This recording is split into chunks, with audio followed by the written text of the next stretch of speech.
Nasa linya na natin si Manila Mayor Isko Moreno. Yorme, magandang umaga. Si Joel Siweng po ito. Good morning po. Good morning, Joel at Weng at sa lahat ng bumubuo ng radyo na TV pa DCPP. Magandang umaga sa ating mga manonood din. Magandang umaga. Yorme, Good morning magandang po. umaga po. Kamusta po ang umaga ng mga Manilenyo? Kamusta ang Manila ngayon? Makulimlim pa rin po. May panakanakang pagulan. May ambon, medyo tuloy-tuloy pa. Marami pa rin mga areas na flooded but passable naman so far. Alin po ang mga lugar sa Maynila ngayon na may baha pa rin, Mayor? Some portion of Top Avenue, City Hall area, and portion of R10, but generally everything is possible. Everywhere is possible naman. Meron pa po kayo natitirang mga evacuees sa evacuation center, Mayor?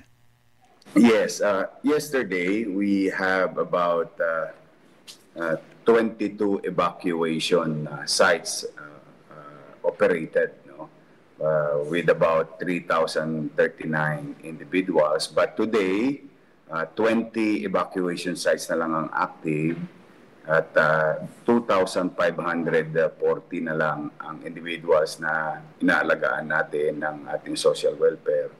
At yung iba naman ay nakauwi na sa kani-kanyang tahanan. Okay. Nag-declare po kayo ng state of calamity. Bakit kailangan pong umabot do sa ganung punto, Mayor? Ako, marami pong naperwisyo na mga ari-arian at marami pong sakit na kumakalat ngayon, lalo na yung mga bata. Yung mga kahapon, nag-ikot ako sa ospital after namin mag-ikot sa mga kalsada at dumadagsa po ang aming mga pasyente.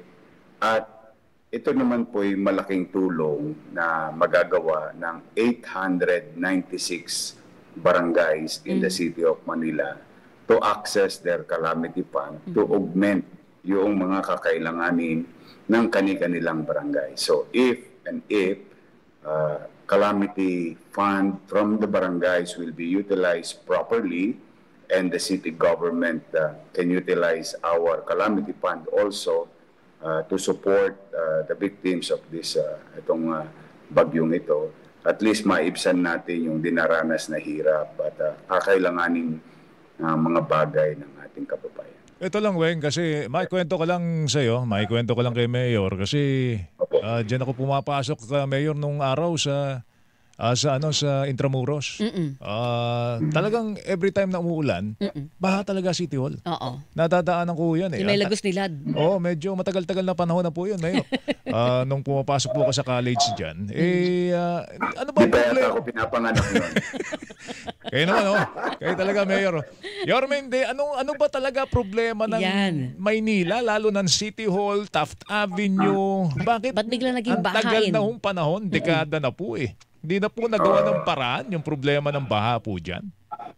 Awa naman ng Diyos, yung lagos nila na nung dati pinoproblema talaga, hindi naman po bumaha.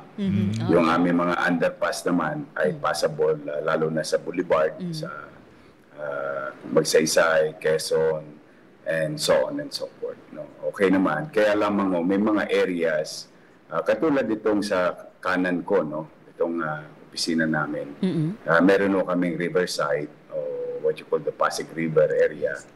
At yung iba naming mga areas, katulad ng Sunog Apog, Balot, at west side, yung aming Manila Bay area, talaga pong pag tumaas ang dagat, papasok po sa Maynila.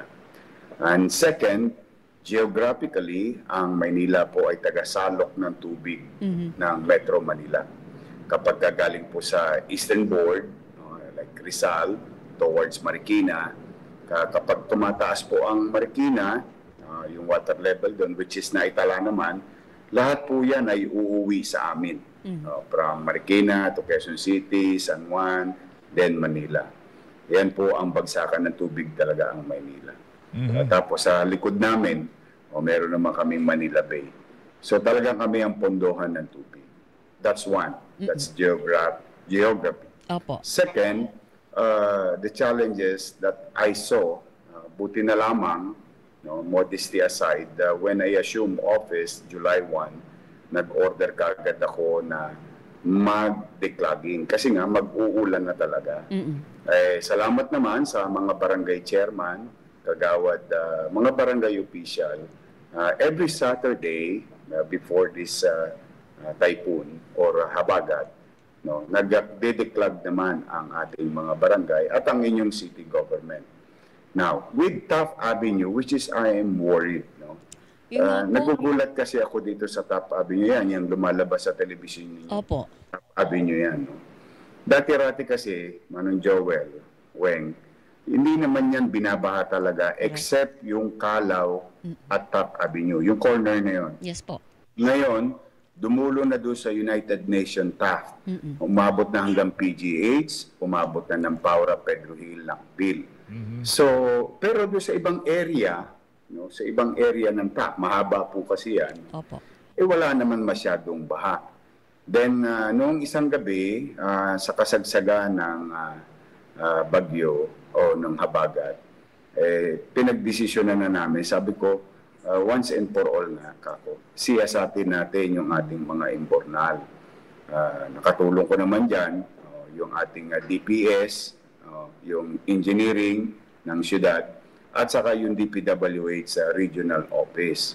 Then I found out na itong mga imbornal, no, medyo barado, no, nang hindi ng basura, kundi ng mga buhangin, lupa, o burak. So, ibig sabihin, TLC lang. No? TLC, made, cushion, or maaring maibsan yung pagtagal o pagtaas ng tubig sa kalsada. Mayor, maputol kita dyan kasi ang posisyon ng MMDA dyan, nakadagdag daw po sa problema ho ng baha sa Taft Avenue yung Dolomite Beach. Oo. Ano May ba, nabarahan ano daw ba na posisyon drainage. ninyo dyan, Mayor? Well, if the scientists will say so, then so be it. But for the meantime, sa amin, ang tingin po namin, no, ay yung mga bagong pumping station na hindi pa tangan-tangan ng MMDA. No? Ibig sabihin, hindi pa ho naibigay sa kanila ang poder. Hindi po gumagana. Kasi yung mga pumping station naman ng aming syudad na sa pangangalaga ng MMDA, tumatakbo naman po halos lahat. Pero yung mga bagong pinagawa, it's either brand new, non-operational, unusable, and defective. That's the truth of the matter.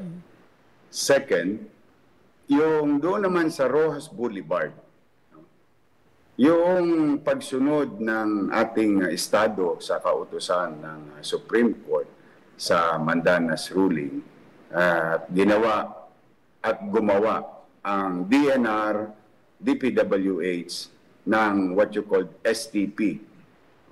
Maganda po yun. Yun po ang solusyon sa pagtupad sa mandamus ruling o requirements ng Estado na galing sa Supreme Court. Kaya lamang, no, yung mga tubo, no, kasi binarahan po yung mga main canal natin. Ano yan? 3 kanal o 4 na kanal na malalaki, no? O at tawag nila culvert ba ata yung word na ginagamit ng mga engineering. Yung tubo po ay hindi na po sumasapat sa paghigop sa dami na at bilis ng daluyong ng tubig, ulan o baha. So lalakyan ibig natin yung culvert tama natin po dyan. Tama po yung paggawa ng STP, kinulang na lamang po sa panahon. Anong ibig sabihin? The long-term solution is to create more STP. Tinupad mo na yung mandamos, dinagdagan mo yung load ng tubig na maibato sa dagat na kailangan malinis. Okay. So, yun po ang tingin ko nakikita. Kaya naman nakiusap kami ni Chairman Artes na nung nakaraang linggo, naalala nyo, may binuksan kaming isang Pumping station. Parang gano'n. Lumabas yung tubig. So, ibig sabihin, wala pong halos ulan noon. Yung tubig, no, naka-stack sa Ermita Malate area.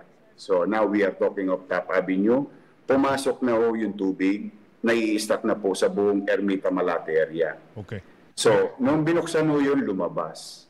So, Mayor? marami naka-stack sa loob. Oo. Kulang lang tayo sa paghigop.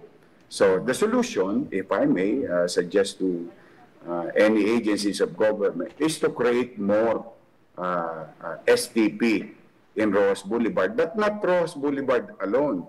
Because Manila Bay, if we are going to follow Mandamus, kailangan pati sa Paseco, Okay. sa 105, sa 128, o sa Parola. Those Hanap- are the areas na may papuntang tubig sa lupa, papuntang dagat. Mukhang kailangan po natin humanap ng mas mahabang panahon para ito'y malubos na mapag-usapan. But in the meantime, Mayor, salamat sa oras mo. Komplikado ang Okay. Maynila. Pwede ba akong manawagan Sige po, sige po. Sige po. Marami Okay. nanonood Opo, sa opo, inyo. opo, Opo. Sige po. Ano lang, nais ko lamang pong tawagin ng pansin ang ating mga mamamayan on two things, very important matter. Yung pong mga basura natin sa bahay, hanggat maaari po, antabayan na ninyo ang mga truck. Darating po ang truck, hahakutin po.